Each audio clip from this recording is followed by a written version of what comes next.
everything I talk about, I know is right for me, and I hope that pieces of it might be right for others, period. You got your perspective. I just want to be happy. Don't you want to be happy? Ooh, I'm so nervous. Don't be nervous. Hi, Michelle. Where are you from? I'm from Georgia. Amazing. What's going on? Thank you so much for what you do. I watch you like every day. You've really changed my life. Thank you. How so? Oh, my mindset. Like, I was basically, before I was following you, I was just trying to find out what would make me the most money in life. And I graduated with a marketing degree, went straight into sales for like a year. And I don't want to say I hated it because my first job was pretty good. I'm so nervous. I'm sorry. Don't worry. You're doing great. My first job was pretty good, but my second job, I was so miserable. Like, I was just so depressed. And then I decided to move home. Good. And now I'm living with my parents, and I'm kind of trying out different things because I've always wanted to be an entrepreneur, and maybe not on like a huge scale, but just doing something little by myself because, I don't know, it makes me excited. That's good. How do your parents like having you home? They love it. I'm really close with them. So yeah, I'm super close to my parents too. Like I spent a lot of time with them during this quarantine, and like it wasn't enough. Like it's so fun. Like I actually would live with my parents my whole life. Like super down for it. I love it. I just I'm gonna be getting married in like a year, so then I'll be moving out. But other than that, I would live here forever. I love that. I love that. I love that. I love that. What can I answer for you? Okay, so my dream since I was like 13, I'm 22 now, has been to be a content creator, and I'm still not sure what I want to do, like what topic, but I've just been making like TikToks, like following trends or like random thoughts throughout the day. But I get really put down by people's comments, and I've been watching what you say and like how you say don't listen to them. But I'm just like a really soft person. I'm really sensitive, so I have a really hard time. Let me help you. Let me help you. Let me try to help. The biggest thing that that you need to realize is they don't know you. And there's two things. You have to be empathetic and feel bad for them. Like, Michelle, listen to me. Do you know how sad of a place somebody is in that they've taken the time to watch your video and say something to make you feel bad so that you can feel bad with them? Do you understand how sad one feels? Like, I'm not joking. And I think people think I'm just trying to cheer somebody up. I'm not joking. When people say shit about you, like you're ugly, that's stupid, you're not funny, you're dumb, that's wrong, like, I don't know how to do anything other than feel really bad for them. Yeah, what's really hard for me is like I have a lot of confidence in like my abilities and like I believe in myself a lot, but there was a lot of people like commenting on my appearance, which is something that I can't help. And I just think that's like a horrible thing to do. And for some reason, I believe it every time. Like I believe if they say I'm ugly, I believe it. And it makes me like not want to post anymore. Look, we all have confidence and we all have lack of self-esteem. In places, for example, Michelle, I can walk into an arena right now with 80,000 people right now. If somebody called and said, we need you, it's the first public gathering in New Jersey, you have to give a 1-hour keynote. We're outside, you have to go right now. We're going to the Jet Stadium, MetLife Stadium. You have to go right now. Now, I would be so pumped. I'd be thrilled. I'd be like in the car thinking, what the fuck am I gonna say? I'm gonna be like, all right, fuck Corona. Like, right? I can do that. If somebody called me right now and said, on Tea with Garyvee, you have to read right now. Here's a piece of paper. You have to read this. I would be unbelievably concerned. I would be super like self-conscious because I am a very poor reader. And like it just really, really, really is anxiety for me. Like sitting around like during like very like the high holidays, like reading at Passover or like I'm scared with my family. So you have a lot of confidence in some areas and in other areas you don't, just like every one of us. The reality is though, you have to recognize that, first of all, looks. beauty is uncomfortably subjective. It's just subjective. And you have to really understand that the people that are saying that to you are in a really bad place. You're going to have to figure this out. You know that, right? Yeah. In a good way. Like, it's just practice. It's like working out. It's just practice. So what are like practical things that I can do, like actions whenever I get a comment like that? Like, is it like a thought that I have in my head? Like, what can I do to build that muscle? Everyone's different. Let me tell you what I do. When you feel exactly like you just talked about, I think you should make pretend that your parents died in a car accident. I know that seems super weird. What I do is I go to a place if I'm struggling and I create a scenario in my head that actually speaks about real life and makes me realize that Johnny 97 Talk saying that I'm ugly really doesn't mean a whole lot in a world where I'm driving now to the hospital and I've lost my two best friends 30 to 50 years earlier than I should have. That's one tactic. I'm serious. That's one tactic. That may or may not work for you. The other thing that you need to do is go to a place of confidence. For example, I remember in high school, very recently I remember this, when I would do really poor in school and have a real tough day when teachers really shit on me, right? Which was never fun, even though I was confident. I would double go home and like focus on my sports cards. Like I would go to a place of confidence, right? Mm-hmm. But the number one thing you need to realize is that it's in your own fucking head. I'm laughing because I'm watching the comments of like so many guys being like, I don't know who said that, but like, what's up? Like, I'm ready to slide into your DM. Like, you have to understand, like you're deciding that that person's right versus the people that tell you you do look like you're deciding. I know. And I hate that. We all have things we hate, but you have to realize you can actually change it. The most of all, and I'm going to give you something really important. I think the thing you need to realize is that you can't take compliments in when you get them in whatever you get them in. It's actually why I find the most insecure people around looks are actually the ones that the world collectively agrees are beautiful. Really? Yeah, because they get so much positive affirmation, they become susceptible to the negative so much more. I've been shocked as I've gotten older through the years, like boys and girls, like that I would argue that the attractive are even more vulnerable to the negative comments because they take so much pride in the positive comments. Yeah. I think the reason that I can deal with my negative comments is because when I get a goat emoji or I'm the best or I'm a hero or especially with like, now that sports cards are exploding, everyone's like, you are Nostradamus. Fuck you. You say you don't predict. You predicted this. I hear that and I'm like, I don't know. It almost doesn't come in. Which also doesn't let you're full of shit, Gary. You were handed out. It doesn't, you understand? Mm-hmm, yeah. So I think a couple things. One is perspective. You know, Ricky Thompson saying you're ugly versus your best friend, you know, dying from corona is a big difference. Yeah. And those things can happen in life. And all of a sudden when they do, people realize, why the fuck was I worried about other shit, right?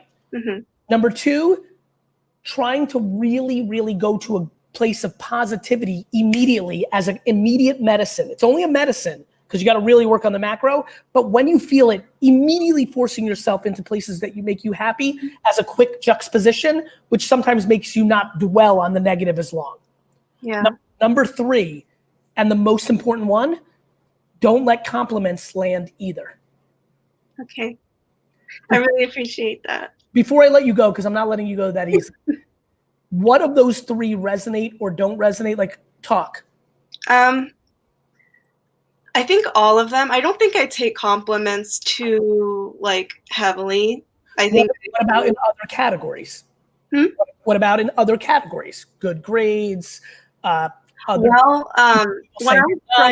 like other parents liking, like not maybe you understand. Not a place where you're vulnerable. In the other places. Yeah, in the other places, yes. Like okay. I always Ready? Let me show you something. All those years when my friends' parents were like, Gary, you're so nice. I'm like, luck of the draw DNA. Oh, wow. Yeah. You see, like, got it? Yeah. Yeah, it makes sense. Because when I was a teenager, I basically, I was always looking for like the positive affirmation from people. And in school, even up in college, I was always like getting A's because I wanted my parents to be proud of me. I wanted to make other people proud. People would be like, oh, she's so smart. Like, so I guess, yeah, I don't really take the compliments on TikTok too seriously, but in real life, I do.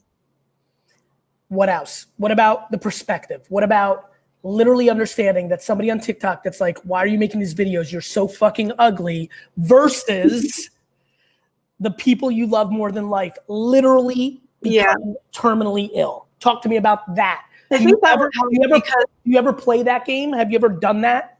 I've experienced it, not that someone's died, but like I've experienced being sad about something that's kind of trivial, and then something really bad happens, and then I'm like, oh, why was I sad about that? Now, like something. Can you give me that example?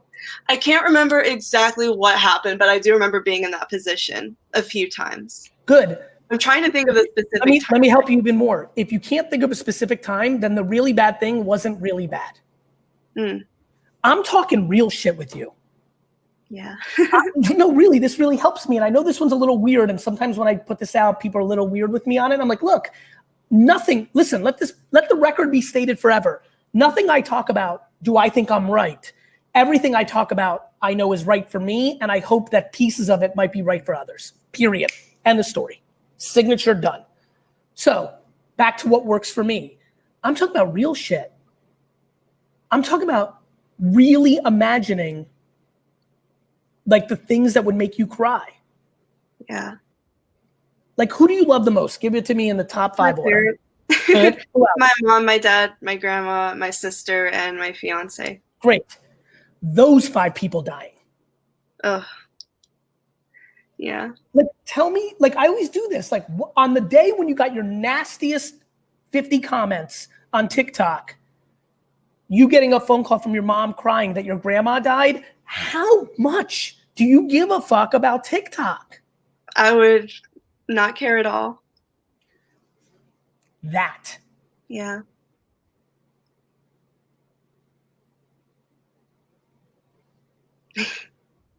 Thank you so much. You're welcome so much. Please practice that. I will. I definitely will.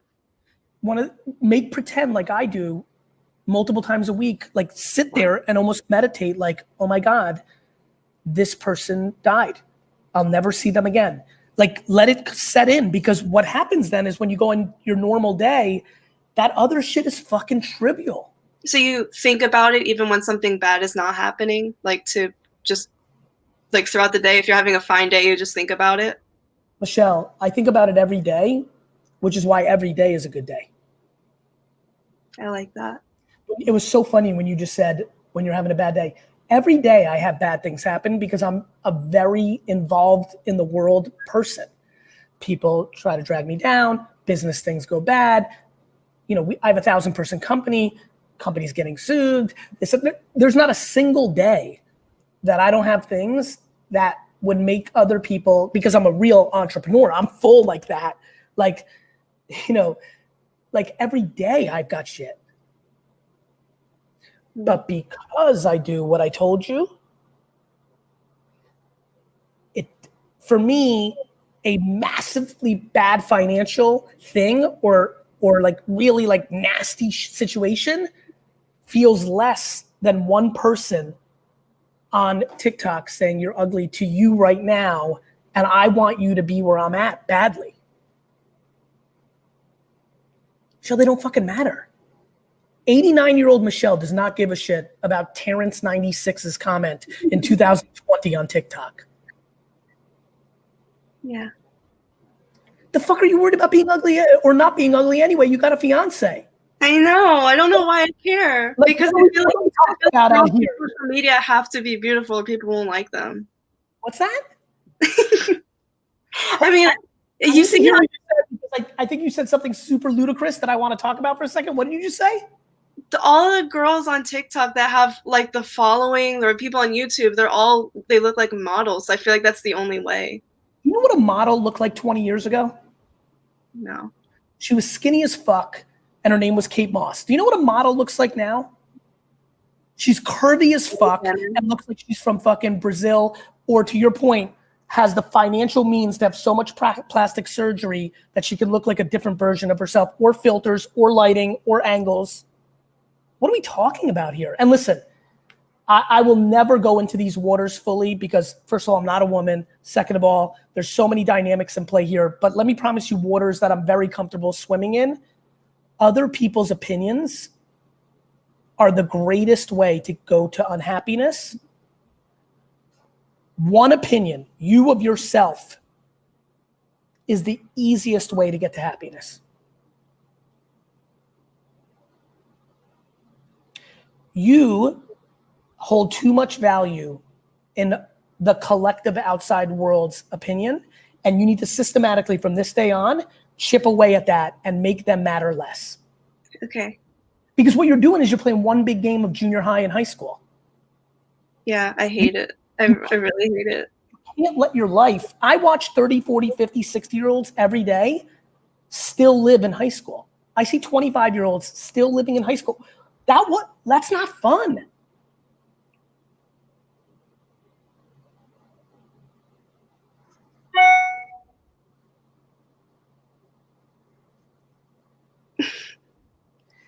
You know? I'm embarrassed.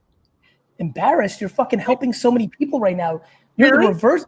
Of course, really. You should see what's going on in the comments. Listen to me. You're talking about what is on the mind of 98% of young women in the world.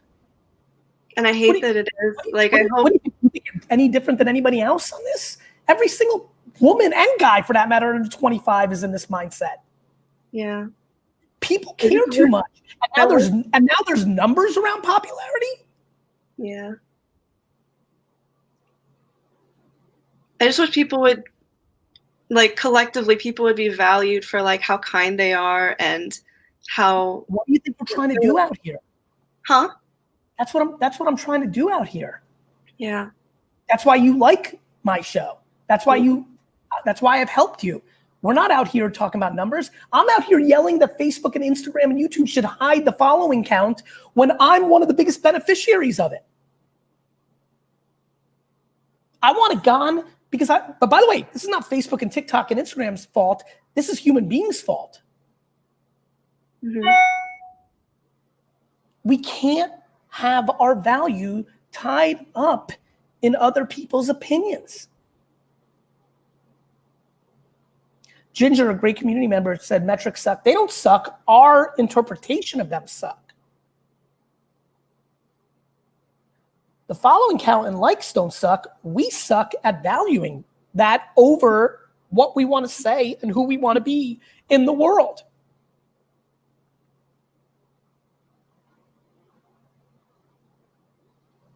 You can easily win this game, Michelle. You really can. I'm going to try it every day. I'm telling you, it's about perspective, getting into simplicity, not valuing other people's opinions that don't know you, understanding that it's judgment. What do you think? Every guy's the hottest in the world? No. Well, guess what? What the fuck? What's the problem here? Like what? Yeah. You know how unhappy so many of those girls you admire are?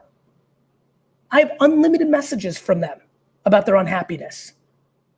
You know how not fun it is when you're 26 and you're smart as shit and you know a ton about health and wellness or wine or sports cards, but because you're so attractive, the only affirmation you're getting is when you show TNA?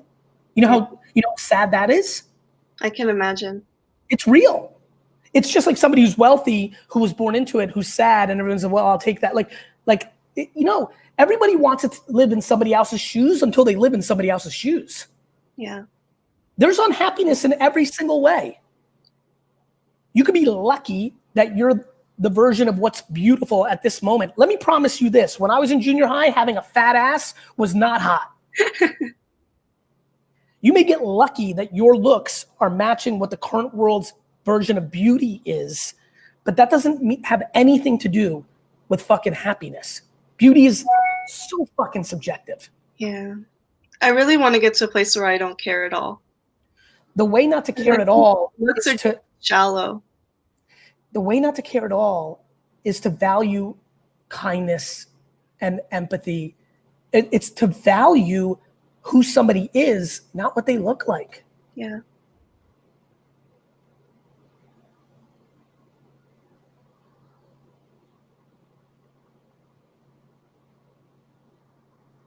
You know, you can do this, but you need to practice about perspective. Like the health and well-being of the people you love is so, so important. Listen, the world's going through such a transformation. I really believe that kindness and things of that nature continue to grow in importance and will, and people will be valued on that. But you have to value yourself on that. Yeah, that's real. It's very real, Michelle. Like you have to value yourself on that. I never thought of it like that, but yeah. If you value yourself on who you are as a human, then the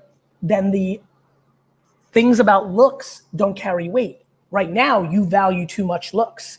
Yeah, I do. Which is why those things resonate with you. Yeah. You're so smart. You know what? I'm just fortunate when it comes to a couple of very narrow things. And one of them is just fucking the simplicity of life, if you're willing to go there. It can be so fucking simple. Do you feel like experience taught you that, or do you feel like you were just born with that mindset? Yep. Both. Both. I got lucky with the DNA. I got fortunate with my experience. I got unbelievably lucky with my parents. I got unbelievably lucky that I grew up on my own 2 feet. And I got unbelievably lucky that my talent is observing people and understanding truths that are universal and then keeping it simple. And then I also got lucky in that my great happiness comes from providing happiness and a million other things, you know? And by the way, that's why I don't think I'm special. That's why I'm deflecting when you say you're so smart. That didn't feel good to me. Oh. because it's back to like how I've trained myself. You know what I mean? Like, I don't want that. Like, as a matter of fact, it's my biggest gripe with my team. I don't allow them we don't put out content being about like, I'm smart, because I don't think that brings any value to anybody. I'm smart. What does that do? To me, it's like, I'm trying to bring value. Yeah.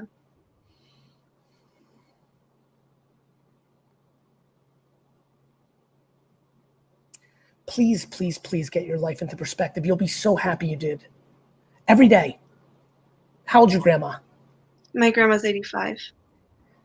You'll be lucky if you have another 100 hours with your grandma. Every 20 minutes you spend on crying about Rick Thompson saying you look shitty is 20 minutes you could be FaceTiming your grandma. Yeah. No, I'm not gonna cry. It make me want to cry. Perspective really helps, Michelle. You know what I mean? Yeah, it does. You know, all of a sudden, it's just this is practice. You and I are doing push-ups right now. You know, that kind of like helping people realize things they don't see. When you realize, holy fuck, he's right, 100 hours, maybe. The hell am I laying here for the last 40 minutes dwelling about one comment on TikTok?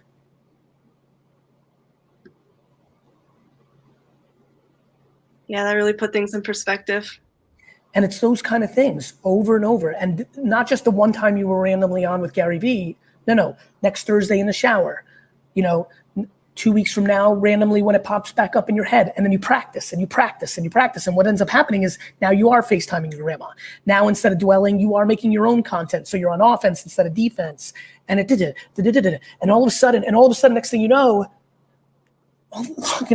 know, this is now your new life. This is how you see the fucking world.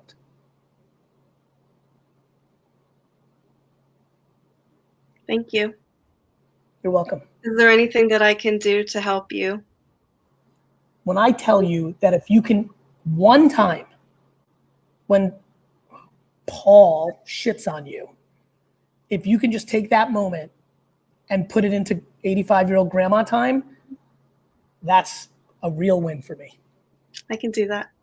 Awesome. Thanks for being on. Thank you. Hey, everybody on YouTube. First of all, thank you so much. So humbled for your time. I don't wear a watch, but time is the biggest asset. So thank you for watching that video. If you got some value out of that, there's plenty more where that came from. Feel free to check it out.